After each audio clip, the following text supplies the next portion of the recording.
تنتقموا منا في الأولاد، تنتقموا منا في الأولاد. معلش إنا لله يا أشرف وإنا إليه راجعون.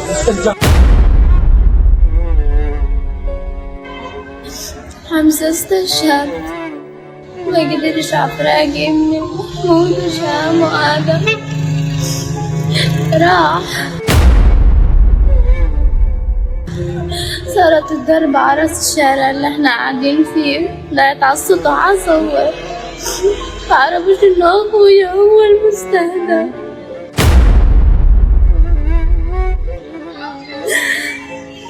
راح وسابنا وقعدنا بعد نكمل مع بعض. الحمد لله ارتاح. كيف يستقبل المرء فقدان فلذة كبده وبشره وكل شيء في حياته بعد أن فقدت بعضا من أسرته، زوجته وابني محمود هشام وآدم؟ كيف يستقبل؟ يجب أن يستمع ويرى كل ما يحل بهذا الشعب الفلسطيني. ماذا فعل لهم حمزة وماذا فعلت لهم أسرتي؟ هذا هو قدرنا وهذا هو خيارنا وهذه هي حياتنا على هذه الأرض وفي هذه الدنيا الفانية، ولا نقول إلا ما يرضي ربنا. فإنا لله وإنا إليه راجعون.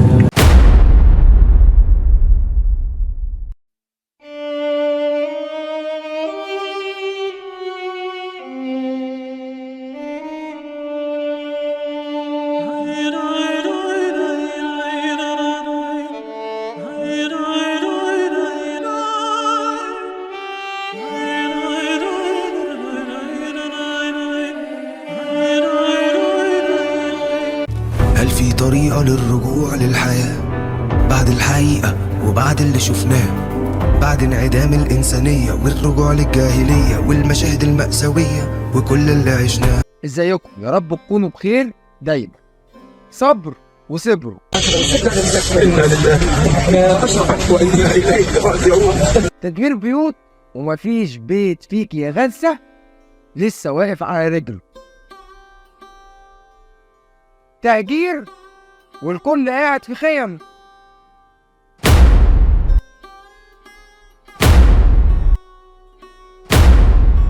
غدر الطبيعة حتى دي كمان ما سلموش منها.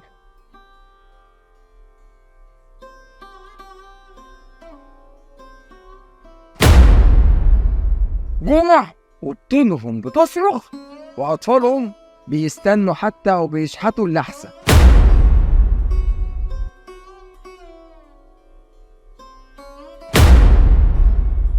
الكل سابهم وغدر بيهم. بلاد كتير حواليهم الاسم عربية والطبع صهيوني.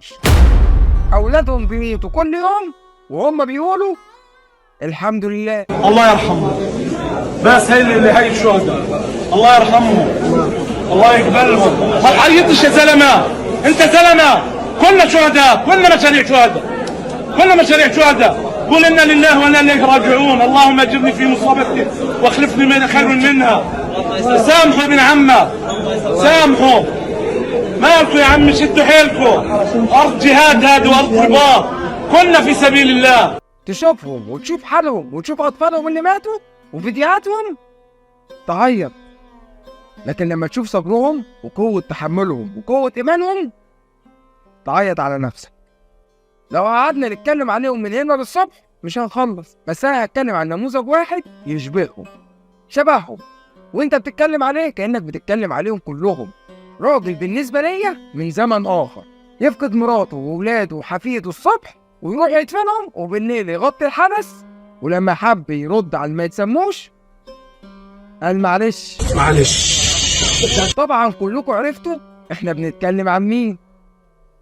فخر العرب بدون مجاملة، بطل صبور مؤمن، وافتح القوس وقول زي ما انت عايز تقول قول.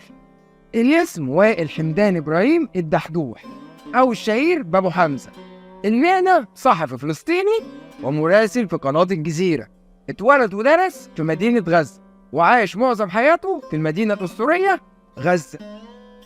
واعتقلوا المحتل 7 سنوات، يعني المحتل ضيع من حياة وائل 7 سنين هدر، ويا ريته في الآخر سابه في حاله، علشان يوم 25 أكتوبر يحصل ضرب البيت وائل الدحدوح، فتموت مراته وابنه وبنته وحفيده، علشان الخبر يجي لوائل الدحدوح وهو في شغله وعلى الهواء مباشرة زي ما انتوا شايفين. مين هي اللي عندك؟ مين هي اللي عندك؟ بنتك يا زلمه. ايش اسمها يعني؟ استهدفوا المكان اللي عندكم؟ استهدفوا المكان اللي عندكم اللي انتم فيه؟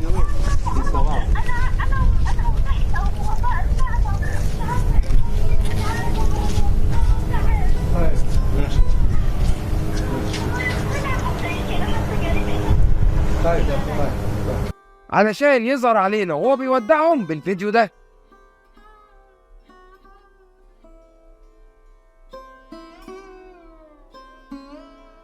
واخر الفيديو ينهي جملته المشهورة بالكلمة دي: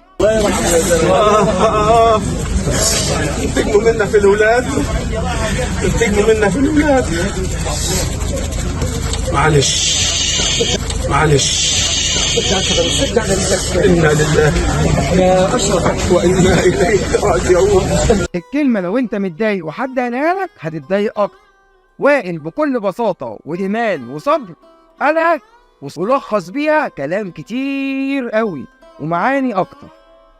معلش وائل اللي عنده 54 سنة مش وليد اللحظة، ولا هو صحفي ترند اتشهر بسبب الأحداث الجارية في غزة، ولا هو برضه اتشهر عشان صحفي وماتله أبنائه ومراته.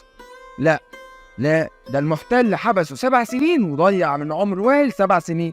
وكمان لما حب وائل يسافر عشان يكمل دراسته بره، المحتل منعه من الخروج من غزة. ومن أشهر فتراته في مجال الصحافة لما غطى الاجتياحات المستمرة من المحتل الغشيم اللي كانت على قطاع غزة، وكان بيتابع العمليات الاغتيالية اللي كان بينفذها الكيان المحتل ضد الشخصيات البارزة في فلسطين، وأشهرهم الشيخ أحمد ياسين. ونجح هو وزمايله الصحفيين في أوقات كتير زي الحرب الأولى الإسرائيلية على قطاع غزة سنة 2008-2009، وبرضه الحرب الثانية عام 2012، وصولا للحرب الثالثة عام 2014. الاستهداف الإسرائيلي طال وائل والصحفيين دايما.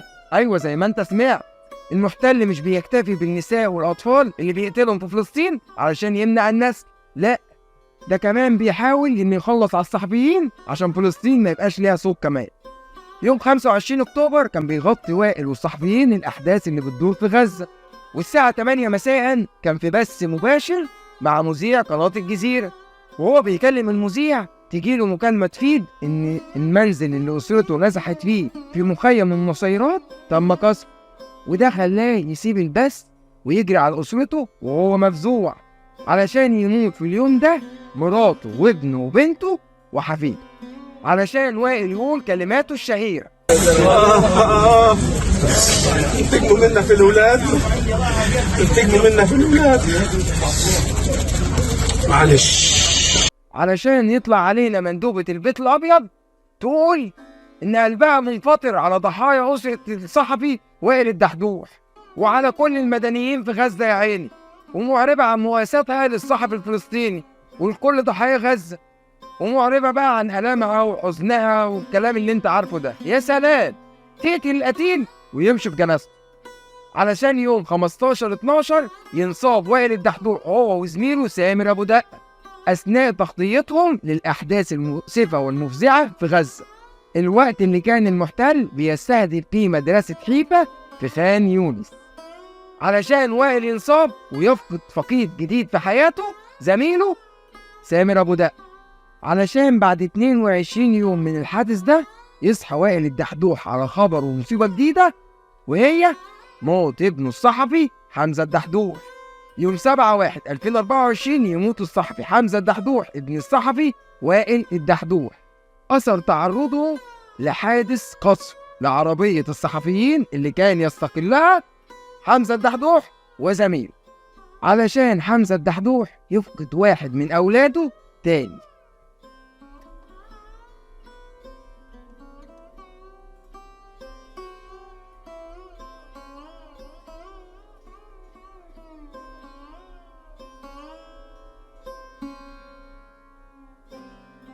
علشان يبقى وائل فقد 3 من أولاده وحفيده ومراته.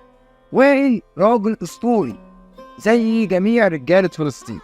فلسطين اللي مفيش بيت فيها بيفقد شخص بس عادي زي باقي البشر، لا، ده شخص بيفقد مجموعة، بيفقد ولاده وبيته وكل حاجة. ربنا يصبرك يا أستاذ وائل ويصبر كل بيوت أهالينا في فلسطين، وربنا يعوض كل روح فقدتها غزة من الشهداء بالجنة وبالفردوس الأعلى إن شاء الله. وإخواتنا اللي هناك ربنا ينصركم ويثبت أقدامكم. اوعى تبطل كلام عليكم، لسه غزة بتتباد، لسه أطفال غزة بيموتوا، لسه أطفال غزة مش لاقيين حتى اللقمة الناشفة اللي تسد جوعهم. فأنت ما تنساش تدعي لإخواتك في غزة، ربنا ينصرهم ويثبت أقدامهم، ولو قادر تتبرع عليهم بأي حاجة هم بجد يستاهلوا. وفي الآخر ما تنساش تصلي على النبي عليه أفضل الصلاة والسلام. وفي الآخر فضلا وليس أمرا ما تنساش تتابعنا على جميع وسائل التواصل الاجتماعي، الفيسبوك واليوتيوب والانستجرام، وما تنساش تصلي على النبي زي ما قلت لك. سلام.